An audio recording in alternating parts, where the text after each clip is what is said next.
नमस्ते। धार्मिक शास्त्रों के अनुसार हर माह की 11वीं तिथि को एकादशी का व्रत उपवास किया जाता है। यह व्रत 3 दिनों तक चलता है। इसमें दशमी तिथि की रात्रि से व्रत के नियम लेकर 11स के दिन उपवास रखकर तथा द्वादशी तिथि के दिन पारण के पश्चात ही व्रत पूर्ण होता है। एकादशी का व्रत श्री विष्णु के भक्त उनसे आशीर्वाद पाने की कामना से करते हैं तथा स्मार्त और वैष्णव संप्रदाय के लोग इस एकादशी का व्रत करके भगवान श्री नारायण विष्णु को प्रसन्न करने के लिए उपवास करके उनकी भक्ति करते हैं। आइए यहाँ जानते हैं 11 व्रत की विशेषता, लाभ और मंत्रों के बारे में। एक, वर्ष भर सभी एकादशियां अनेक पापों का नाश करने वाली मानी जाती है। इस दिन भगवान विष्णु का पूजन तथा विधान करने से पुण्यों की प्राप्ति होती है।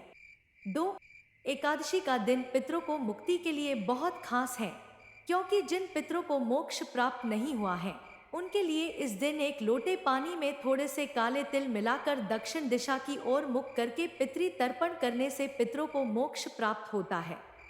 3, ऐसी मान्यता है कि एकादशी व्रत की कथा सुनने मात्र से यह उपवास करने वालों का यश वैभव संसार में फैलता है। एकादशी के दिन श्री नारायण की पूजा के लिए नारियल, नींबू, नैवेद्य, ऋतु फल आदि वस्तुओं को एकत्रित करके इससे विष्णु जी का पूजन करने तथा रात्रि जागरण करने से सभी तरह के पापों, संकट से मुक्ति मिलने के साथ ही जीवन में खुशियों का संचार होता है। 4, एकादशी व्रत रखने वाले भक्तों पर श्री विष्णु की कृपा बरसने से उनके पितरों के लिए मोक्ष के द्वार खुल जाते हैं। 5, एकादशी का व्रत करने मात्र से जन्म जन्मांतर के पाप नष्ट होकर यह मोक्ष तथा जन्म मरण के चक्र से मुक्ति दिलाता है। 6, यह एकादशी सभी पापों को नष्ट करने वाली मानी गई है तथा इस व्रत से व्रतधारी के परिवार के लोगों को इसका पुण्य फल मिलता है। 7, वर्ष भर में आने वाली सभी एकादशी के व्रत को अत्यंत पवित्र एवं जीवन के अंतिम समय में वैकुंठ दिलाने वाली तथा परिवार को हर कष्ट से मुक्ति देने वाली मानी गई है। 8, एकादशी की रात्रि को सोना नहीं चाहिए। इस व्रत में पूरी रात जागकर श्री विष्णु की भक्ति करनी चाहिए। रात्रि के समय भगवान विष्णु की प्रतिमा के निकट बैठकर भजन करते हुए जागरण करने से उनकी विशेष कृपा प्राप्त होती है।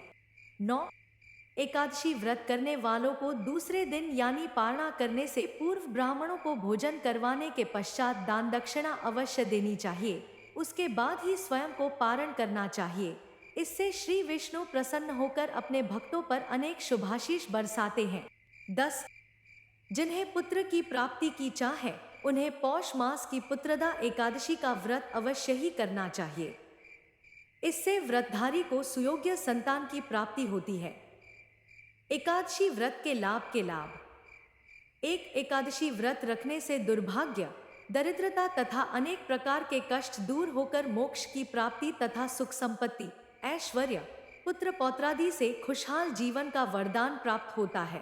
2, इस दिन श्री विष्णु लक्ष्मी जी की आरती, मंत्र, सहस्त्रनाम स्तोत्र, कथा आदि का पूरे मन से पाठ करने से जीवन में शुभता आकर हर तरह से लाभ प्राप्त होता है। 3, एकादशी व्रत पूर्ण रूपेण मनपूर्वक करने से मनुष्य तपस्वी, विद्वान, पुत्रवान और लक्ष्मीवान बनता है। 4, एकादशी व्रत संतान प्राप्ति, मोक्ष प्राप्ति, धन वैभव पाने के लिए करना उत्तम माना जाता है। 5, एकादशी के दिन संतान की कामना से यदि व्रतधारी भगवान श्री कृष्ण के बाल स्वरूप की पूजा करे तो संतान लाभ अवश्य प्राप्त होता है। 6, यह व्रत इतना अधिक शक्तिशाली है कि एकादशी का उपवास पूर्ण मनोयोग से करने से संतान दंपति को संतान सुख अवश्य ही मिलता है। 7, एकादशी व्रत संतान की प्राप्ति तथा उनके दीर्घायु जीवन, तरक्की, सफलता के लिए खास महत्व का माना गया है।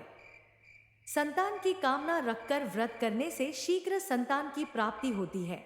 8, सभी एकादशी व्रत की अपनी अपनी विशेषता है तथा उक्त एकादशी का व्रत मनुष्य को कई यज्ञों के फल की प्राप्ति तथा पुण्य फल देने में सक्षम मानी गई है। 9, यह व्रत 2 प्रकार से रखा जाता है, निर्जला और फलाहारी या जलीय व्रत। यदि आप स्वस्थ और उपवास करने में सक्षम हैं तो निर्जला व्रत रखें अन्यथा फलाहारी व्रत रखकर विधिवत पूजा के बाद एकादशी के समापन के पश्चात पारण करें। 10. एकादशी पर दीपदान का बहुत महत्व है। इस व्रत के पुण्य से मनुष्य तपस्वी, विद्वान, पुत्रवान और लक्ष्मीवान होता है तथा सभी सुखों को भोगता है। एकादशी व्रत को पूर्ण भक्ति पूर्वक करने से मनुष्य की सभी कामनाओं की पूर्ति होती है।